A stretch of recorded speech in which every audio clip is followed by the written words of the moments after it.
They say evil often hides behind the most innocent of faces. A warm smile, a soft voice, gentle hands that rock a cradle. But what if those hands are capable of something far darker? Imagine leaving your newborn in the care of someone you trust, a sweet, quiet teenager from the neighborhood. You're grateful, maybe even relieved. She's affordable, always available, and the kids seem to like her. She has no criminal record, no glaring red flags, just a troubled past that no one talks much about. And then, the unimaginable happens. A baby dies. A tragic accident, they say. Crib death, maybe a seizure. These things happen. You grieve, but you move on. The babysitter is cleared. No one suspects her. But what if that same babysitter is present again when another baby dies? And another? And another? How many accidents does it take before someone starts asking real questions? This is not a story of a single moment of madness. It's not about revenge or a violent outburst or even a carefully planned crime. No, this story is more terrifying than that because it's subtle, it's quiet, it crept in slowly, like a shadow in a child's bedroom, waiting for the lights to go out. This is the true story of Christine Falling, the teenager who was entrusted with the most precious lives of all and ended them without mercy. From the small town of Perry, Florida, Christine didn't look like a killer. She didn't sound like one. She didn't act like one. But behind her blank expression and slow voice hid a darkness that no one could explain. Not the families, not the doctors, not even police. For years, she slipped through the cracks. Babies died in her arms, and no one knew why, until one day they did. And when the truth came out, it sent shockwaves across the country.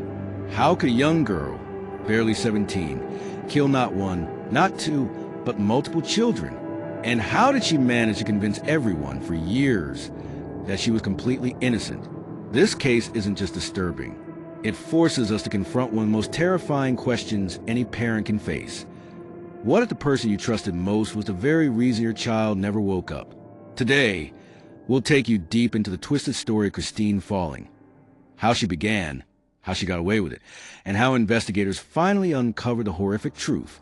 No speculation, no rumors, just the facts. And the facts are chilling. Stay with us to the end, because this isn't just about a babysitter. It's about the trust we give and how easily, how tragically, it can be shattered. Before she became known as the babysitter killer, before the police mugshot and the whisper warnings, she was just Christine. Christine Falling was born on March 12, 1963, in Perry, Florida, a small town where everyone knew each other, but no one really knew her. She was the youngest of 5 children, raised in poverty by a dysfunctional family that didn't have much love to give. Her childhood wasn't just difficult. It was a storm of neglect, mental illness, and abuse.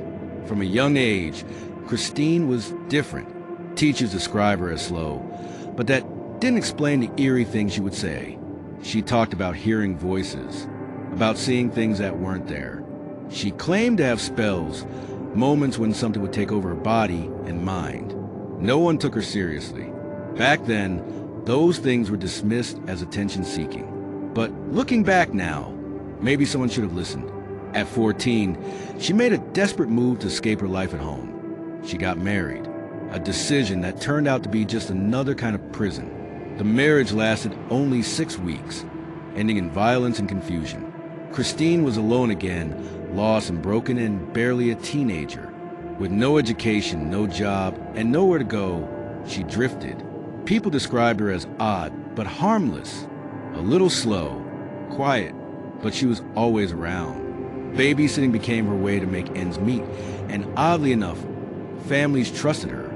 She seemed gentle with children, attentive, obedient.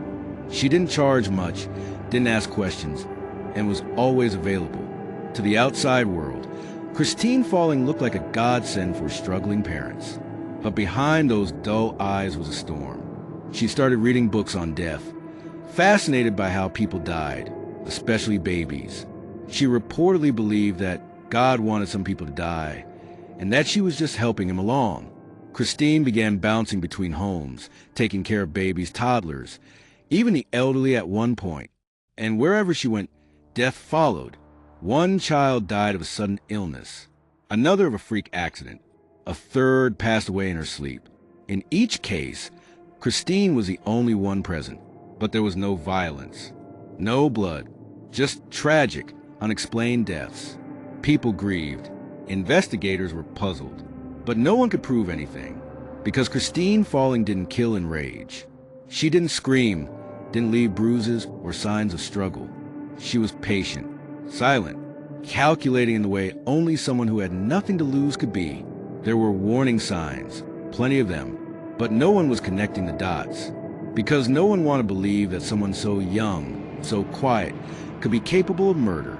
Not a babysitter, not a girl, but those dots were starting to form a pattern. And with every child that died, that pattern became harder to ignore.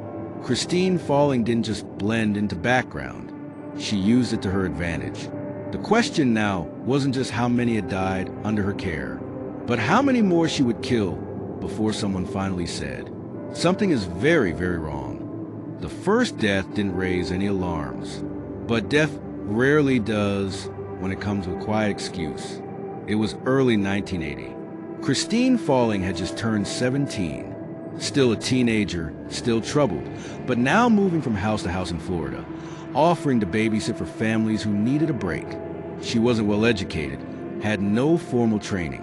But back then, no one asked for resumes. If you lived nearby and you seemed kind enough, that was all most parents needed.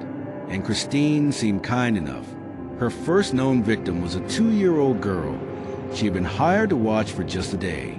Hours after mother left for work, the child suddenly collapsed. Christine claimed a toddler had a seizure and fell out of her crib. Paramedics found the child lifeless, with no obvious signs of trauma. It was ruled accidental. No foul play suspected. But only weeks later, it happened again. Another baby. Same pattern. Seemingly healthy, then suddenly inexplicably gone. Christine offered the same explanation. The baby stopped breathing. Just like that. Sudden infant death syndrome. A horrible twist of fate. Lightning striking twice. And again, she walked away. She kept moving.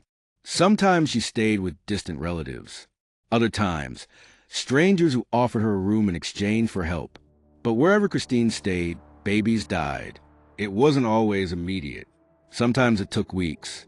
But eventually, tragedy found its way into every home she entered.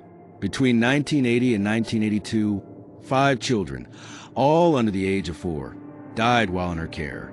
5 funerals, 5 grieving families, 5 sets of parents who would spend the rest of their lives wondering if they missed something, wondering if it was their fault for not asking more questions, wondering if they could have stopped her. One of the babies, just 8 months old, had been perfectly healthy the morning his mother left for work. He was smiling, giggling. By noon, he was dead. Christine said he just stopped breathing. The autopsy showed no clear cause. No one could explain it. And Christine? She cried with the family. She showed up at the funeral. She told people how sorry she was, how much she loved the baby. She blended in and moved on. But even as the bodies piled up, no one connected the dots. The victims were from different families, different towns, different doctors. Christine kept slipping through the cracks, helped by a system that didn't communicate and a community that couldn't imagine the truth. Even when she briefly worked in a nursing home, elderly patients began dying unexpectedly, but she was never charged, never even questioned. In each case, the cause of death was ruled natural, despite no underlying conditions. She was like a ghost moving through lives, leaving nothing behind but grief and questions. But with each death, Christine was unraveling. She began talking more about death, about how she could feel when someone was about to die. She said God gave her the power to see it, and maybe even cause it, and still, no one reported her. It wasn't until the death of 10-week-old Travis Coleman in 1982, her final victim, that everything began to collapse. The autopsy this time told a different story, and for the first time, someone finally asked the one question everyone else had ignored. Why are children always dying around Christine Falling? By 1982, Christine Falling had left a trail of tiny coffins in her wake. The deaths had been ruled natural, accidental, or simply unexplained. But that would change with one baby and one autopsy. 10-week-old Travis Coleman was perfectly healthy when his mother left him in Christine's care. He was a bright, smiling newborn. No signs of illness, no medical issues, just a baby, loved and safe, or so they thought. But hours later, Christine made the same call she'd made before. He stopped breathing. This time, though, the doctors didn't buy it. An autopsy revealed signs of internal bleeding around the brain and in the eyes, classic indicators of smothering or blunt force trauma. There were no outward bruises, no fingerprints, but inside that tiny body was the truth no one had wanted to face. Something wasn't right. Something had never been right. The medical examiner flagged the case. Authorities began reviewing other deaths connected to Christine. Patterns emerged. Locations, timelines. Nearly all the children had died when no one else was around. No witnesses. Only Christine, calm, blank, and disturbingly cooperative. They brought her in. At first, she repeated the same story. The baby stopped breathing. She didn't know why. She'd done nothing wrong. But the walls were closing in, and Christine wasn't prepared for what came next. Investigators told her they were reopening every case, that the doctors had proof, that she couldn't run this time. And then she cracked. Christine began to talk, not scream, not cry, not show remorse. She just talked, flat, unemotional, almost like she was reciting a grocery list. She confessed to smothering 5 children. Her method? A pillow, a blanket, sometimes just her own hands. She said she'd press until crying stopped, then wait until they were still. Why? She gave chilling answers. She claimed she'd heard voices telling her to kill, that she had spells, blackouts, and wouldn't remember what happened until it was over, that she was helping the babies go to sleep. But investigators weren't convinced. These weren't spontaneous acts of madness. They were patterns. Controlled, intentional. She knew when to do it, when no one else was home. She knew how to avoid suspicion, by calling for help just a little too late. And she knew what to say, always claiming a seizure, a fall, or sudden infant death. Her confessions were both specific and vague. She admitted to killing babies, but wouldn't say why she picked certain ones. She showed no remorse, no emotion, just a dull stare and quiet words that chilled every officer in the room. She didn't cry when she said their names. She didn't flinch when she described what she did. She even admitted that she once killed a child because she wouldn't stop crying. Christine Fallen was just 19 years old when she was arrested. By then, she had taken more lives than most serial killers do in a lifetime. And every one of her victims had trusted her completely. Babies, helpless, voiceless. And yet it took 5 deaths, 5 tiny coffins, before anyone truly listened. Christine pled guilty to 3 counts of first-degree murder to avoid the death penalty. She was sentenced to life in prison, with parole eligibility after 25 years. She remains behind bars to this day, but for the families, there is no parole, no release, only the memory of a babysitter, soft-spoken, sweet-faced, who carried death in her hands. When Christine Falling confessed, the world finally woke up. What was once seen as a series of tragic coincidences was now a cold reality. A serial killer had been walking in plain sight, cradling infants, lulling them to sleep, and quietly ending their lives. The news spread fast. Small-town headlines exploded into national coverage. Killer, babysitter. Teenager confesses to infant murders. People were horrified, confused, angry. How had she slipped through the cracks for so long? How had doctors, police, and even grieving parents missed the signs? The truth is, no one wanted to believe a teenage girl could do something so monstrous. Society had no template for a killer like Christine Falling. She didn't fit the mold.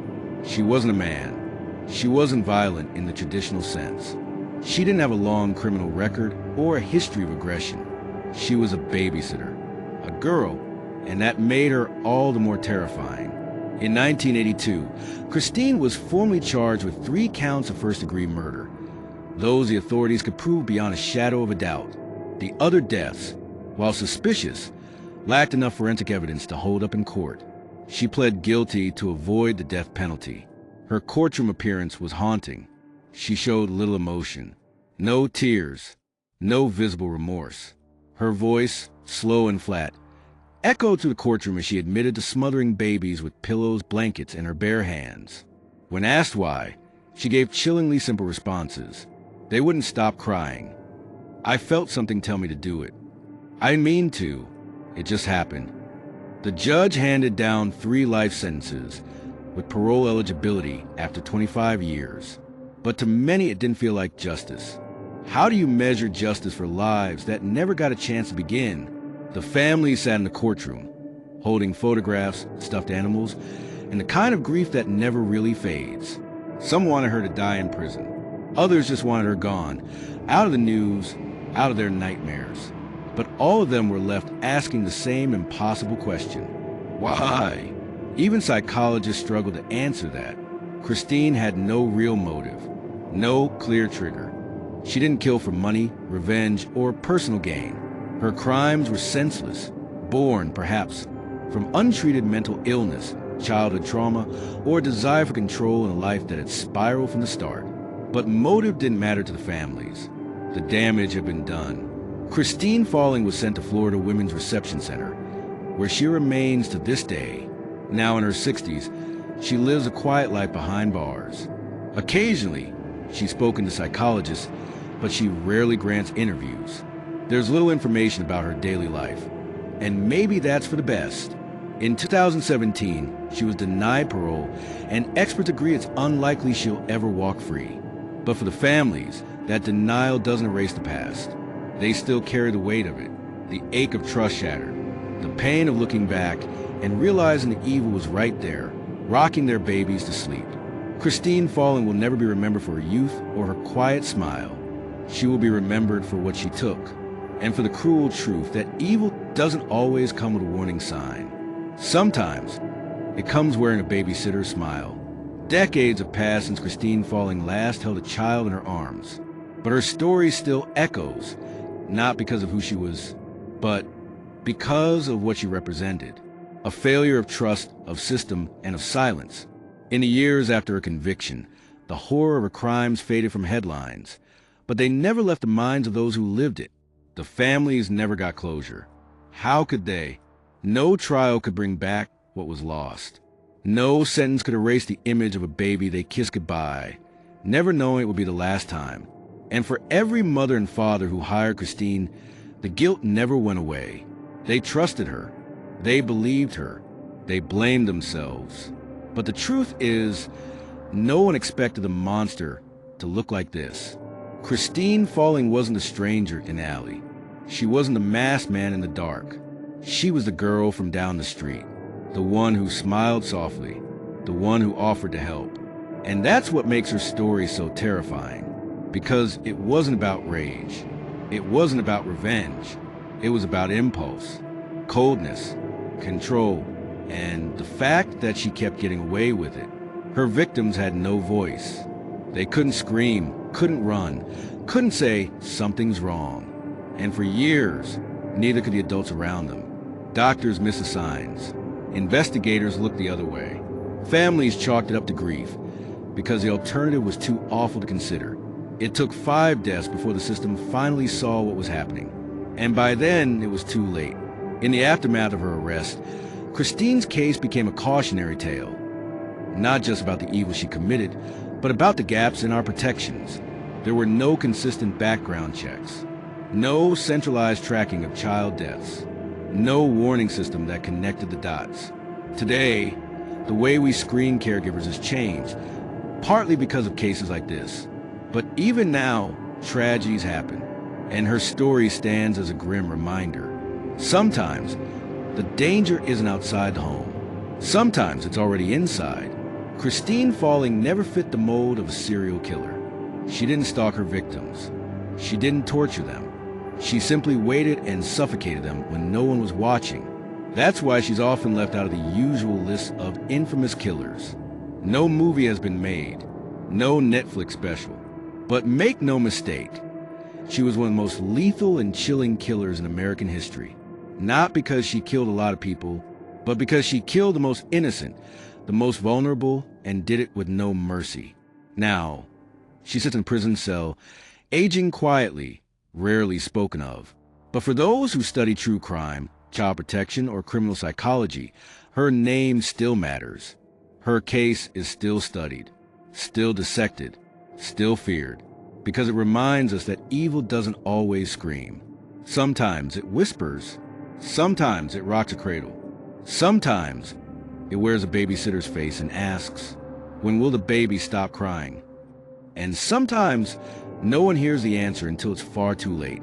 Evil doesn't always come in the form we expect.